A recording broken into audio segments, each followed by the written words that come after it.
Hola, comadres, and happy Tuesday.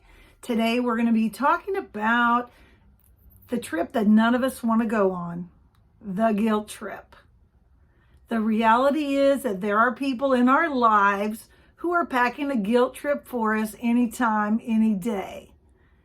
And the reality is of that, we have to decide, am I going on this trip that I'm being invited to? So many times we have internalized other people's, guilt trips towards us that we begin to think and believe those things ourselves. There's nothing more challenging than dealing with mom guilt. Oh my gosh, we think I have to be all things to all people and I need nothing for myself. My life is over. Sometimes we have people that tell us, you got kids now, so your life is over. Forget about your Christmas presents. It's all about them. We start putting ourselves last on the list, and the guilt trip becomes our reality. Someone else's expectations of us can become our reality and our misery. If we're looking to have a more balanced, healthy life, we cannot carry everyone else's crap around. That's just the reality. If you're going to play with your child instead of doing the dishes, or you're going to sit down and read, or you're going to get some fresh air for yourself, that's something you need to keep going. We should not be looking at self-care as a reward. It is a necessity. It is part of taking care of our own needs. We are so often busy with everyone else. And so when we do take some time for us, those few minutes here or there, we can start packing on that guilt trip. We're like, well, I shouldn't have done that because now this isn't done, this isn't done, this isn't done. When the reality is, in the long run of life, a lot of those thises that didn't get done are really not going to matter. We get to decide, what are my expectations of me? If I'm living on what the suegra's going to say, what my mother's going to say, what somebody's going to think, I'm burdening myself. I think other people are trying to make me feel guilty, but it's like I have internalized it. I have breathed it in. If I'm living my life in misery, overloaded with everyone else's expectations, it's time to start peeling those off. So much of our unhappiness comes from disappointment in ourselves.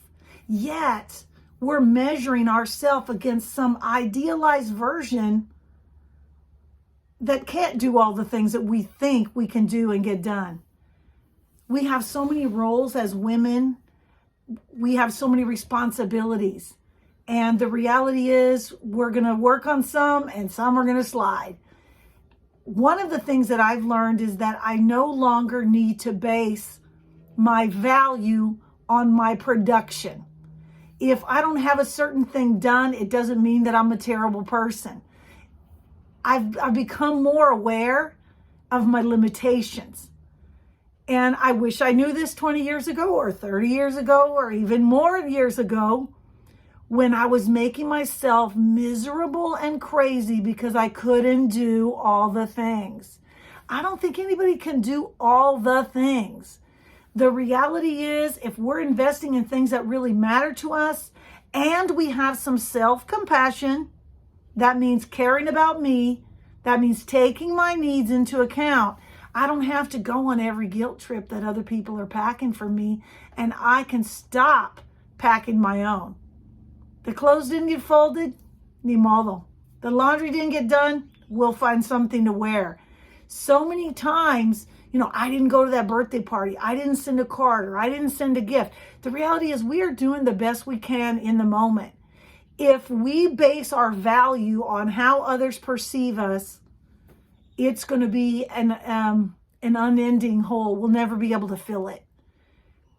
When I want to stop taking guilt trips, it's when I don't have to catch every monkey that people are throwing at me. I don't have to be in charge of everything. And one of the best ways to start working on stepping back from the guilt trip is setting boundaries. And the first boundary is most likely going to be the boundary I have to set with myself that says, you're not available for that today. that's not on your schedule. Or I'm not in charge of that. So many times, especially in our families and our extended families, we have taken on a role where a lot of expectations are placed on us.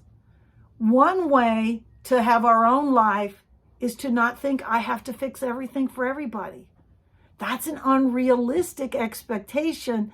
And when I don't, if people are used to me jumping in and fixing everything, when I don't, they do want to send me the suitcase and send me packing on the guilt trip of why didn't you help me?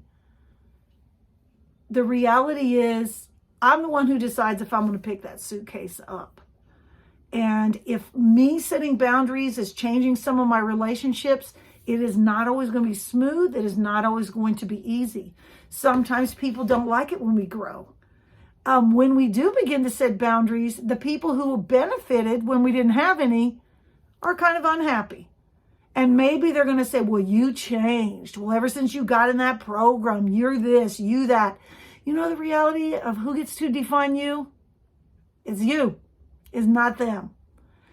So whatever you're feeling today, you know, your children are alive. They survived another 24 hours.